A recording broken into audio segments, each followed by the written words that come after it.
Hello दोस्तों, mechanic diesel engine के class में आपका स्वागत है।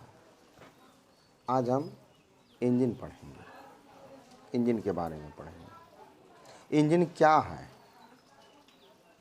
कितने प्रकार के होते हैं, उसमें क्या जलता है, ये सब बात के बारे में हम पढ़ेंगे। पहले आइए जानते हैं कि इंजन है क्या।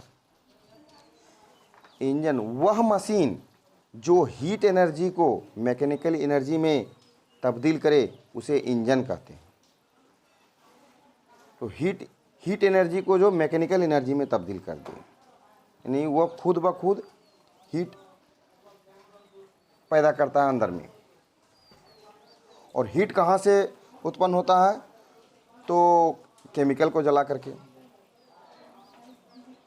जैसे petrol, diesel, gasoline, coal, crude oil,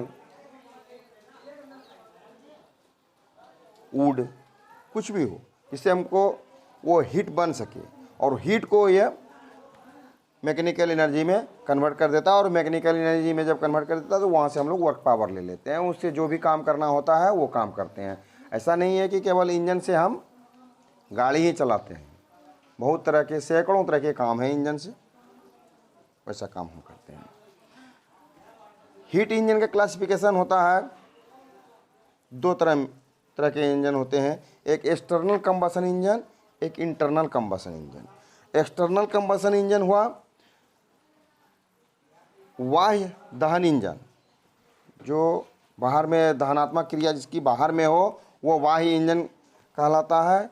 और इंटरनल कंबशन इंजन जो अंतः दहन इंजन, जिसका कि दहनात्मक क्रिया इंजन के अंदर में हो, वह इंटरनल कंबशन इंजन कहलाता है।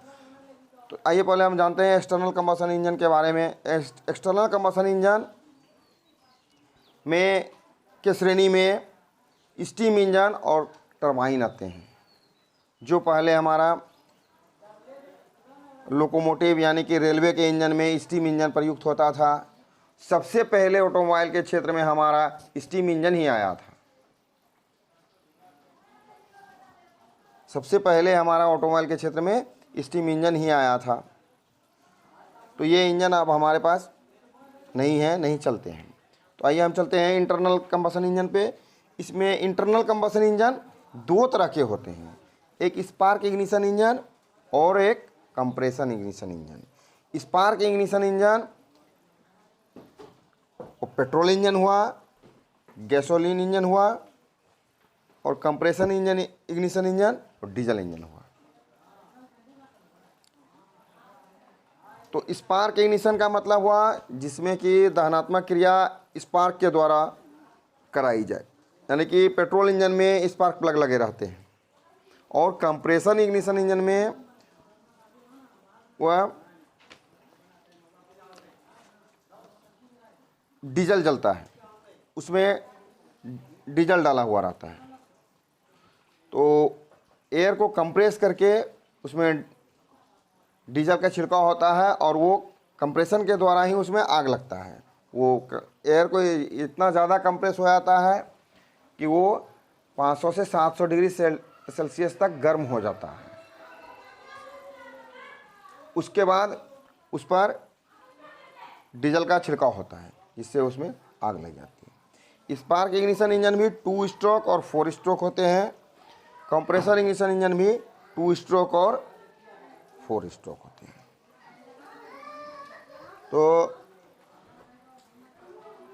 नॉवेडे स्पार्क इग्निशन इंजन में तो 2 स्ट्रोक और 4 स्ट्रोक हमारे पास है, और हमारे पास रोड पर चलती भी है, हमारे साथ में काम भी करती है।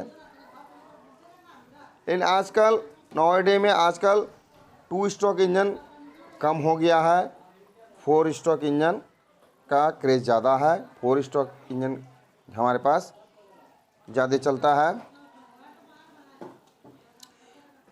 और कंप्रेशन इग्निशन इंजन में भी 2 स्ट्रोक इंजन और 4 stroke engine. Compression ignition engine में 2 स्ट्रोक इंजन बहुत ही कम देखने को मिला है, कहीं मिला है कहीं नहीं मिला है। 4 स्ट्रोक इंजन उसका सक्सेस है। और 4 स्ट्रोक इंजन नॉवेडे में बड़ी गाड़ी, छोटी गाड़ी सभी में, जितनी बड़ी से बड़ी इंजन है सब में लगा हुआ है कंप्रेसर इग्निशन इंजन। चूँकि स्पार्क इग्निशन इंजन जो है वो उतना दक्ष नहीं होता है, उतना पावरफुल नहीं होता है, और कंप्रेसर इग्निशन इंजन ज़्यादा पावरफुल होता है।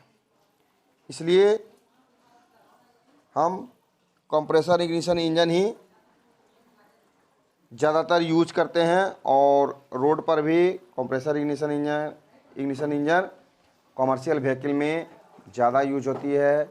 Military vehicle, personal vehicle, commercial vehicle, बड़े बड़े स्टेशनरी इंजन, सभी में हमारा कंप्रेसर इग्निशन इंजन यूज होता है।